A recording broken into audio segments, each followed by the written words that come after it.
Assalamualaikum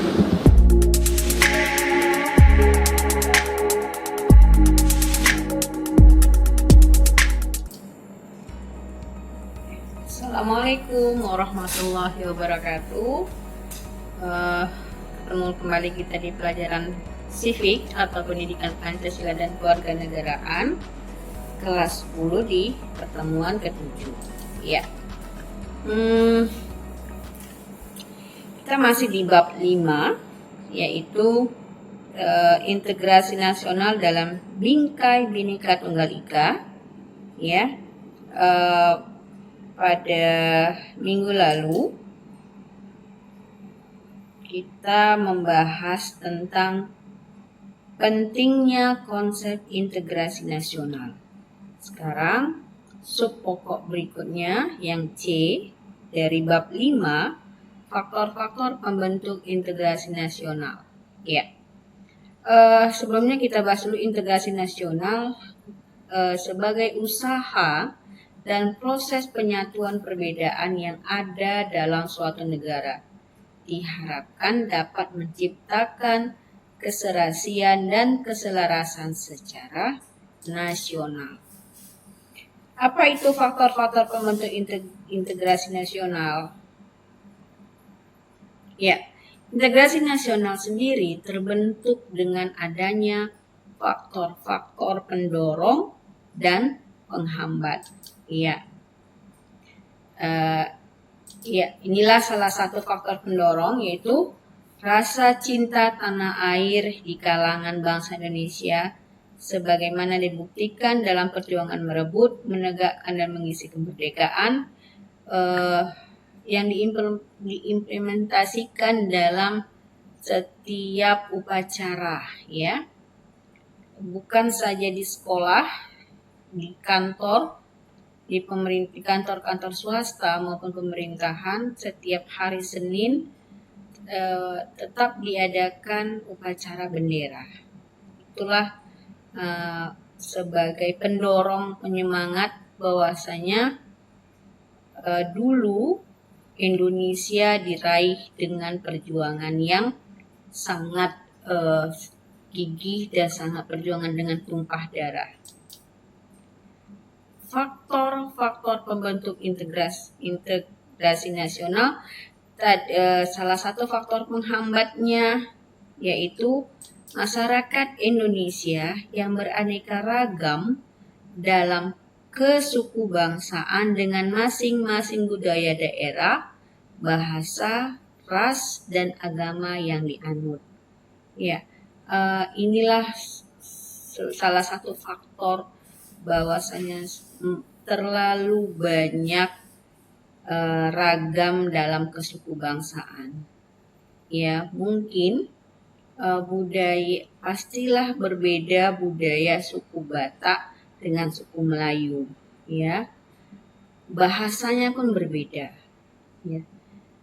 Tetapi kita sudah terbingkai dalam bingkai Kebinekaan Tunggal Ika dengan tujuan satu, yaitu Pancasila. Tantangan dalam menjaga keutuhan negara Kesatuan Republik Indonesia, di mana tantangan itu menjaga keutuhan negara Republik Indonesia dapat dibagi pada eksternal dan internal, ya. Ada faktor eksternal dan internal. Kita bahas dulu yang eksternal. Ya, secara eksternal Indonesia menghadapi berbagai tantangan seperti pemanasan global, terorisme global, dinamika lingkungan strategis kawasan Asia Pasifik, dan masalah perbatasan antar negara. Ya, kalau yang kita masalah perbatasan antar negara, yang seringkali sekarang bangsa Indonesia dengan Malaysia, ya, itu sangat dekat. Contohnya tentang perairan atau perbatasan pulaunya, ya. Oke. Secara tadi eksternal, internal, ya. Internal tantangan yang dihadapi Indonesia adalah mengawal negara Kesatuan Republik Indonesia agar tetap utuh dan bersatu. Ini maksudnya supaya tidak ada lagi goncangan-goncangan dari luar, ya, bahwasanya negara Indonesia itu tetap utuh walaupun berbeda-beda suku bangsanya. Ya. Yang E, peran serta warga negara dalam menjaga persatuan dan kesatuan Indonesia. Pertama, kesadaran warga negara, masyarakat. Ini banyak sekali, yang lansia, pedagang, profesi, pelajar, keluarga, saudara, ya, dan para lansia itu merupakan dikategorikan sebagai masyarakat, ya. Kesadaran warga dalam upaya bela negara ditunjukkan dengan tindakan warga negara yang bertujuan mempertahankan kedaulatan dan kesatuan negaranya dari ancaman yang dapat mengganggu kelangsungan hidup. Yang kedua, hakikat bela negara.